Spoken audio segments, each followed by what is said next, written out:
first Canadian Football League Hamilton Tiger Cats wideout Jalen Acklin with a great adjustment and catch. See, can you get up and run in the CFL, or is it college rules there?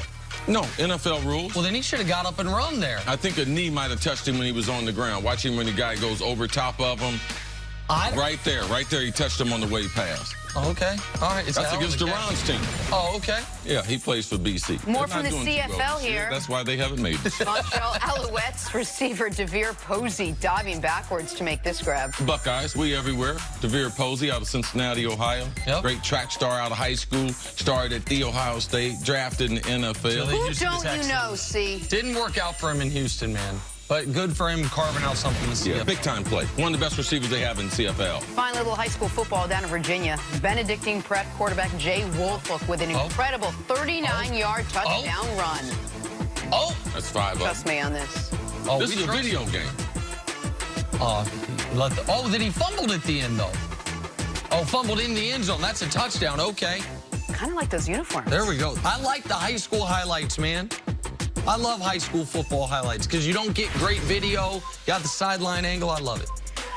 All right, moving on. As the Dallas Cowboys inch their way closer to the start of the season, they do so without Ezekiel Elliott, their star stud, everything running back, still waiting for his new deal. Haven't heard much from Zeke of late, but yesterday an article came out from an interview back in July before his holdout began, where he said this: I love playing for the Dallas Cowboys. I love the organization, my teammates. I do want to be a Cowboy for the rest of my life, and hopefully that is a possibility. But even Emmitt Smith, the greatest running back ever, ended up going to play a couple of years for another organization. So it's just the nature of the game, but I want to be a Dallas Cowboy for as long as I can.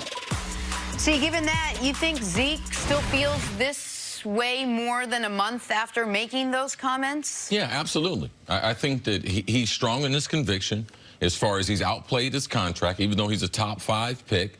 He wants to reset the market for running backs. He believes that running backs have been disregarded, undervalued. And in the last several years, you have seen with him, Todd Gurley, and Saquon last year, as far as the Giants, if you have a featured running back, he is worth the money. He's worth that type of draft pick. But he's got the right perspective.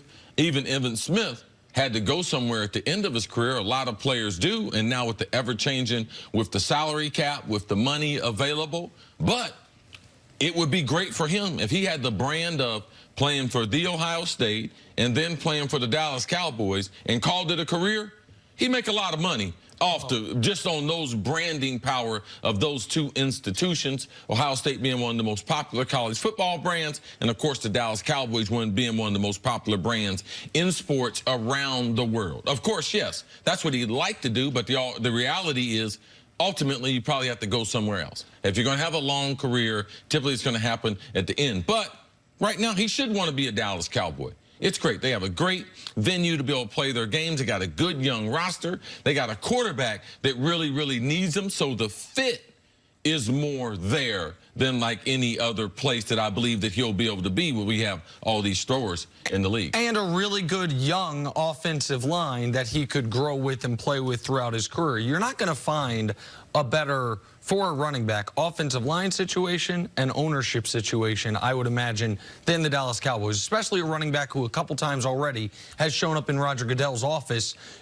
Jerry Jones, just these tough contract negotiations notwithstanding, goes to the wall for his players once they are in the fold. He's already shown that with Zeke, how upset he was with the league when Zeke did get suspended. The Cowboys taking no punitive action against Zeke from a team perspective once he got out of, kind of wiggled his way out of the latest fracas from this summer. So, of course, this makes sense. And the question is, how long does Zeke realistically think he's going to play? I would imagine right now they're trying to negotiate a 4-year contract extension. That would take him through his 9th NFL season. So we're talking about year 10 if he gets this contract done before he would be a free agent. And while I understand, and I remember Emmitt playing those 2 years, I believe, for the Arizona Cardinals, Emmitt didn't have to finish his career somewhere else. He did because he played even by older school standards, a ridiculously long time. He was already the NFL's all-time rushing leader and then decided, I want to keep going, and more power to him for doing that. But it's not as if Emmett was forced out of Dallas early. Emmett was no longer the player he once was, but still had something left and said, if I can keep playing football, I'm going to keep playing football as long as I possibly can. So I get why Zeke would want to do this. And in this interview, well, without saying it, I think he is saying it, he's acknowledging some of the points Steven and Jerry have made, which is there are some benefits to being a Dallas Cowboy, particularly being a lifelong Dallas Cowboy, that other franchises can't offer you. It's why Chris talks about all the time. Troy, Emmett, and Michael Irvin all still make their homes in Dallas. That the cachet of that organization and being considered a lifelong Cowboy, even if at the end of your career you catch on somewhere else. Like, nobody cares that Jerry Rice played for the Seahawks and the Raiders. Right. You think of him as a San Francisco. Nobody thinks of Chris Carter as anything other than an Eagle briefly in the beginning, but a Viking. People think of you as a Viking even though you played with Miami. We had a brief moment with the Dolphins with that new helmet and everything. Right. Someone else in my body. It didn't work out, but nobody. And so you see, who did Hakeem Olajuwon play for?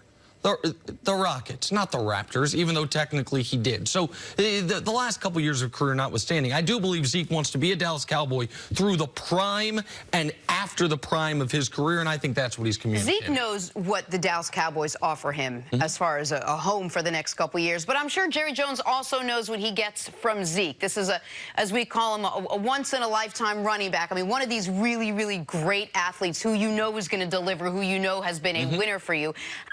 How much is this Jerry's pride? He knows football. You talk about how much he knows the game. He knows how much he needs him. Is there a little bit of pride that's sort of working its way in here? Well, I think you don't become a multi-billionaire without some type of pride. But Jerry will tell you, I love the game. At the beginning of the day and the end of the game, he loves football. It's been part of his blood for a long, long time. And he feels like he understands football. But the one thing he understands is the product.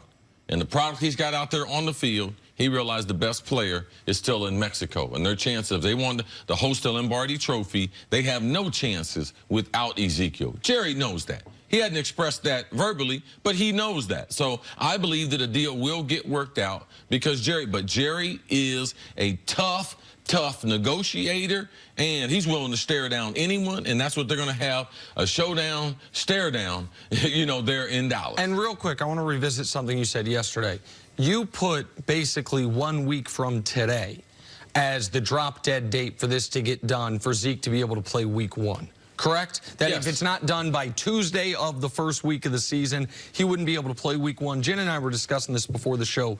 Can you just explain to the audience again why you think even that position of running back couldn't sign on a Thursday night and play that Sunday? Well, from a game plan standpoint, they're putting in the game plan on Sunday. They're going to trim down their roster Sunday afternoon. I think the league mandate is that day. And then you start to get your practice squad, and you really start trying to concentrate. How can we win this first game, which happens to be a divisional game? Our defensive line is shorthanded. How can I put together a game plan for those 65 offensive plays? And you can only put in plays that the players that are there. You can't have the coaches on a Sunday say, we're getting ready to play the Giants a week from today, and let's put in 25 plays for Ezekiel Elliott. Are you crazy? You are wasting time. You have to be able to put in stuff that you know the next day, because typically you have an abbreviated off day, which is typically Tuesday. But on that first week of the season, man, that ain't no off day. Like, you going in to work on that day, and they put the game plan in, and then they reveal the whole game plan on Wednesday. You get the big days a week, big days of the work week, Wednesday and Thursday. Tidy it up on Friday, and it's 48 hours from kickoff. It's time to get ready. And if the player is not there, regardless of how much they want him and or miss him, you won't have a game plan that has the coaching staff distracted, and the team would immediately see when they installed it, wow, they were not prepared for Ezekiel not to be here. All right, well, if Zeke isn't there, it's Tony Pollard or it's Alfred Morris who will probably get those duties. Coming up, bad news for Tom Brady and the Patriots. That's next on First Things First.